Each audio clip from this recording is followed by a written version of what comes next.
بسم الله الرحمن الرحيم. صلى الله على محمد وعلى آله وصحبه أجمعين. وأنا كان صلاة ديرهم نقدر إياه لما شعب وينها جمهورية سومالي لهن. واحد دون إياه إن رأي كوبان كإلى هذا حالة كسوة كورالي دلك جودهان شعب وينها جمهورية سومالي لهن وحنا معلومة هذا وحلو بهن يهاي إن دبت العضا يقول هذا تماضى حمل يد جنان لقيت جوابه. مركز كواد وأن تعسي الدرية لما تدكي نجي ريودي قبل كسول مانتا إلى هاي الجنة دي أكورا بيوت الجنة الفردوس قصص دي يهلدوا دينا سمري إيمان هكسيه وحين دعوا عمي وحاله قبرين وبوقر ليه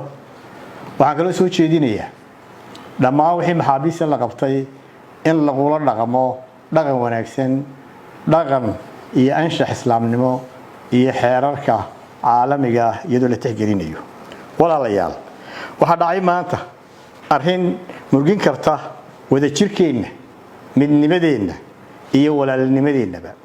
taas darteed waxaan shacabka jamhuuriyadda Soomaaliland ee xariirta ah meel kasta ay joogaan waxaan u soo jeedinayaa inay mid ahaadaan oo isku duubnaadaan وإلى شدان وذي شركة قرن كودة إلى الانتهاء بديسة ما أنت معها ما أنت ليس إيديني معارض محافظ لو كلا بحي ما أنت معها ما أنت فرحة ليس كفيقي ليس إيديني ما أنت معها ما أنت وحكة استوردعة دليل لقيت جواب الشري ما أنت شعب كينو إسكدوبني يوذا شر بوبهنيه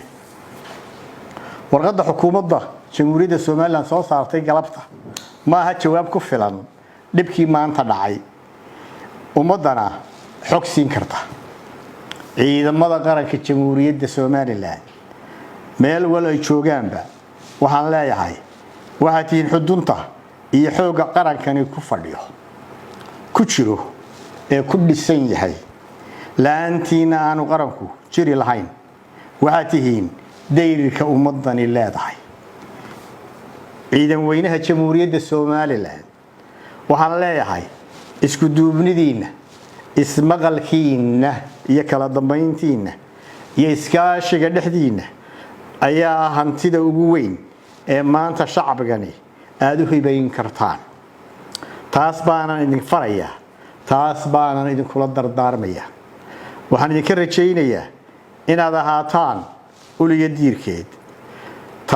تاسان كدير سنينا تاسان الشعب كالسوماليلاند إذا كفليا وحياة دوغا حماي دغالka ka soo cusboonaaday ceelif weyn waxaan ugu baaqayaa